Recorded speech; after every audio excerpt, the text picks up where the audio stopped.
What's up, players? I want to preface this video by saying this is not a guide for Titania Extreme. There's a ton of good ones out there on YouTube. If you're looking for mechanics guides or something else of that nature, please turn back now. You're not going to find it here. I've mostly put this video together as a sort of social experiment to see if the format from both the main tank and the off-tank perspective simultaneously is a palatable one.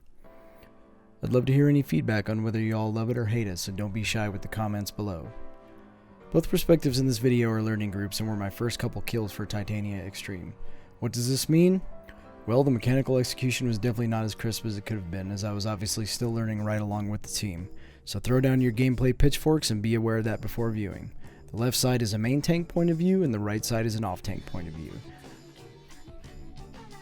To start things off, both tank positions are going to have to get out of the first Phantom rune. That's always a get out rune instead of a get in rune. After that, the mist rune is going to come out. Both tank positions are going to soak a mist rune. Typically the main tank is on the north and the off tank is on the east rune.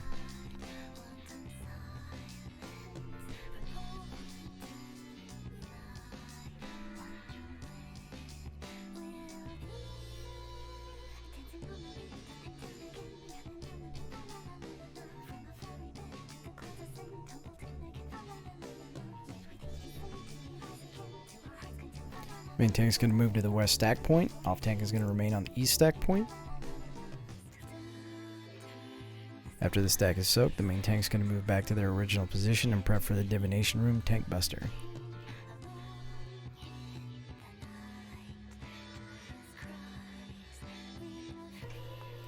When the brambles come out, both tank positions run to one of the designated north corners for brambles to break and then back in for the inner stack Phantom rune.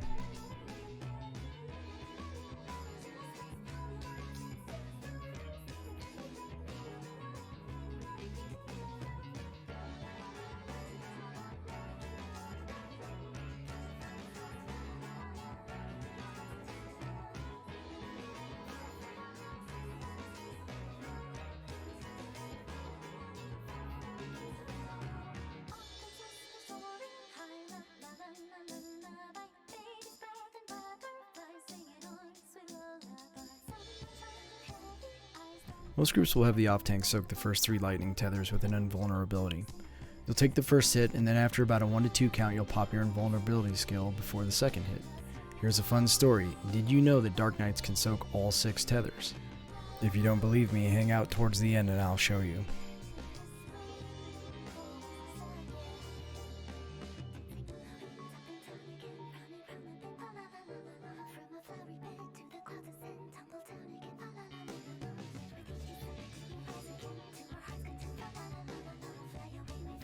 After all the tethers go out, the next mechanic for the main tank will be Phaelite. This can either be shared soak by both tanks or an invulnerability from the main tank only. In this example, we'd agreed to share it. After that, Phaelite will be getting brambles again, and you'll want to run to the north corner without the growth rune to break no matter which tank you are.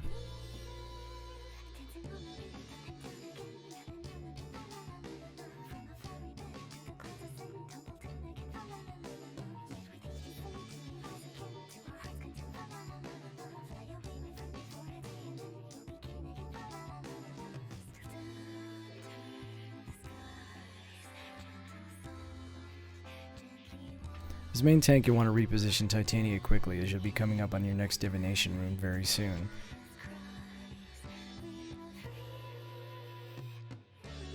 It's very likely I iced that summoner by being too slow on the turn. In hindsight, waiting until after the rune to reposition is probably more tactical.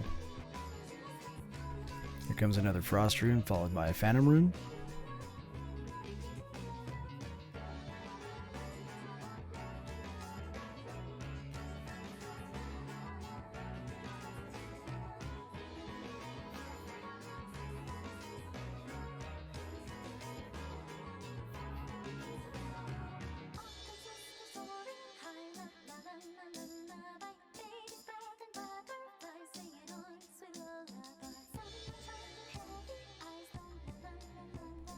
Coming up next is the add phase. This is similar for both tanking positions, and each tank can agree on which adds they will engage during the pre-game scrum.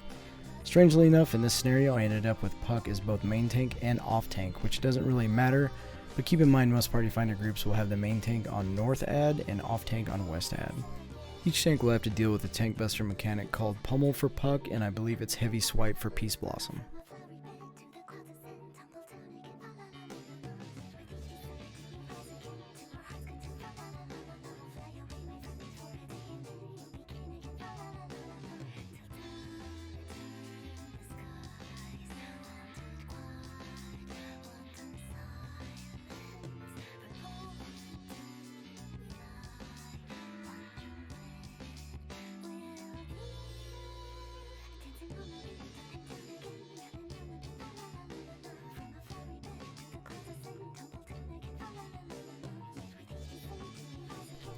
Once the ads hit puberty, you'll be tanking your same ad and dealing with some slightly different mechanics.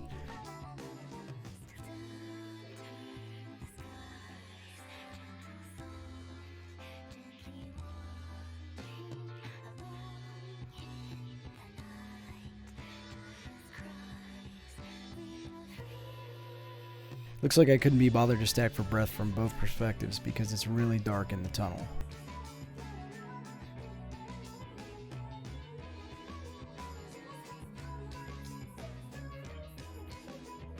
Right here there's a lot of mechanics going on. You're going to have to be near the middle and away from where the large vines are facing. You'll need to be aligned with the corner so that the knockback breaks your brambles for you, and then you can run into the small gaps in the AoE.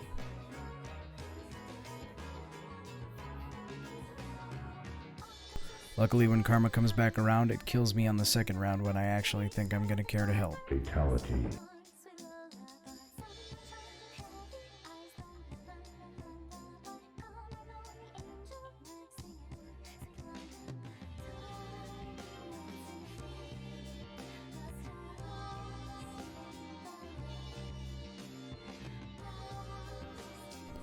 Once I'm back up off the floor, we continue on into the last phase.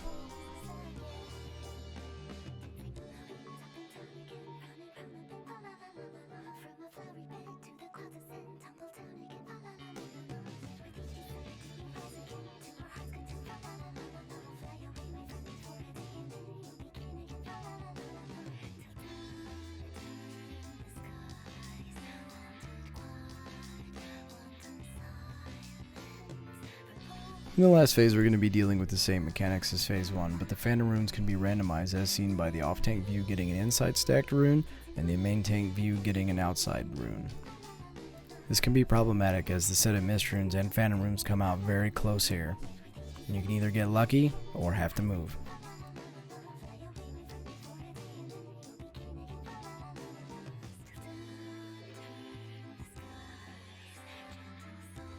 The next mechanic will be growth runes into brambles, and as you can see, both perspectives received a different position again, with the off tank not having to move and the main tank needing to adjust.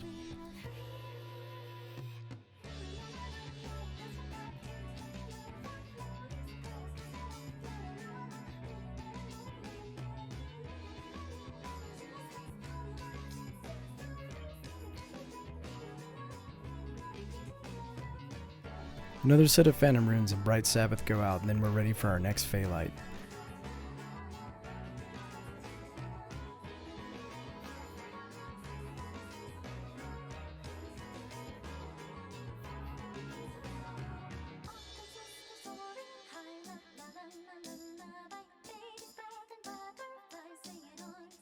As the off tank, I'm going to Brutal Shell Hearthstone the main tank for this Phalite, and as main tank, I'm going to use the stack with the Paladin Bro strat as we agreed upon earlier.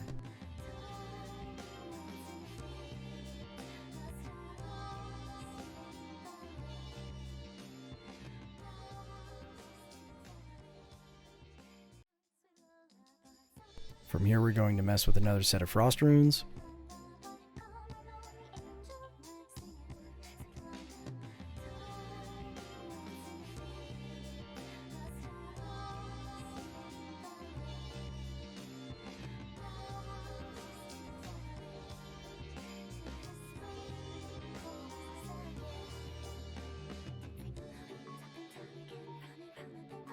Now we're in the home stretch, as the off tank is going to set up the rotation for the last set of lightning tethers, while the main tank mostly just works on his parse.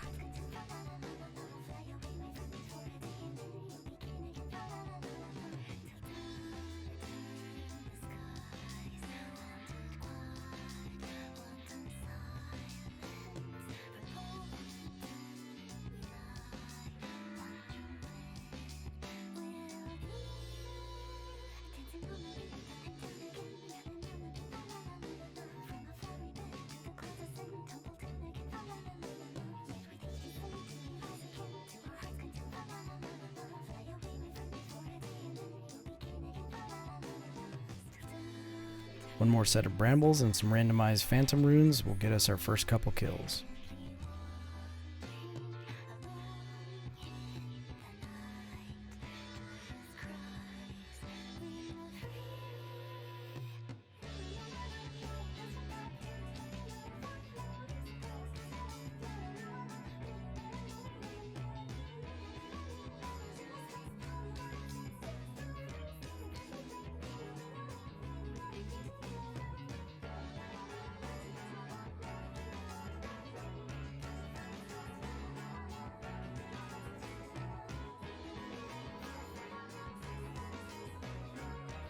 As I mentioned earlier, here's that Dark Knight taking all 6 tethers. Who would have thought that you could just use the party list as a barrier and get behind and soak up all 6?